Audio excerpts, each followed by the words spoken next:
көктем жаршысы. Көктем басталысымен жылы жақтан топ-тобымен жыл құстары ұшып келеді. Ең алғашқы болып көктем хабаршысы ұзақ қарға келеді. Содан кейін бозторғай мен қараторғайлар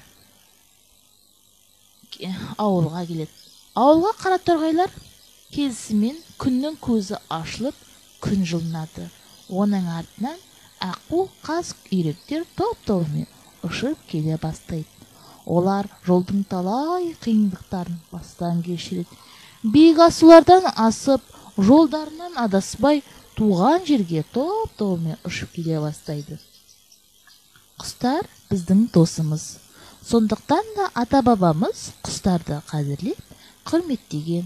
Оны балаларының құстардың атын қойып, батыр ұлдарын сұңқарға, бүркітке, торғайға, қыздарын әнші бұлбұлға, адам досы қарлығашқа, тоты құсқа, сұлу аққуға теңеп ат қойған.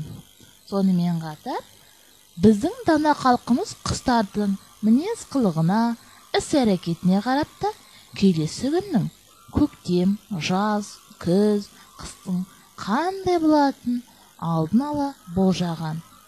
Бәр ғажабы, бұл болжамдар қай-қайсы болмасын, шындыққа айналып дәл келген. Мәселен, құстар ертесімен жем іздеуге асықса, күн жауын-шашынды болады. Шағала келсе, сең бұзылады. Қаз бен үйрек суға шомылып, қиқулап, қанаттарын қомдап, мазасызданса, ауа райы бұзылады.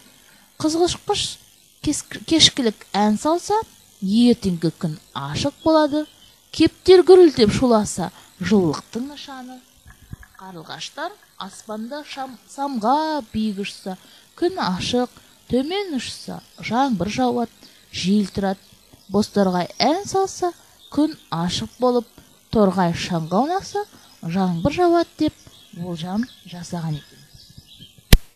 Көкте қалықтаған құстар адамның досы деп жатамыз.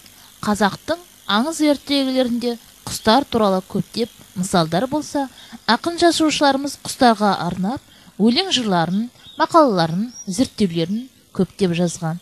Бұған дәлел Өтебай Тұрманжановтың «Құс ұясын бұзбайық» деген өлеңнен аңғаруға болады. Ей балалар, балалар, аман болсын аналар, құстарда да ана бар, кім сүймейді баласын. Осыларды еске түскенде бір ойланып қаласың. Өсіруге баланы құстар ұя салады, жасауға жұмсақ ұяны, жабағы жүнді жияды. Жайлығып жасап ұяны, жұмыртқасын салады, бір қуанып қалады. Тырнақтай құстың жолы көп, құс ұясын бұзбайық, жұмыртқасын алмайық, обалына қалмайық.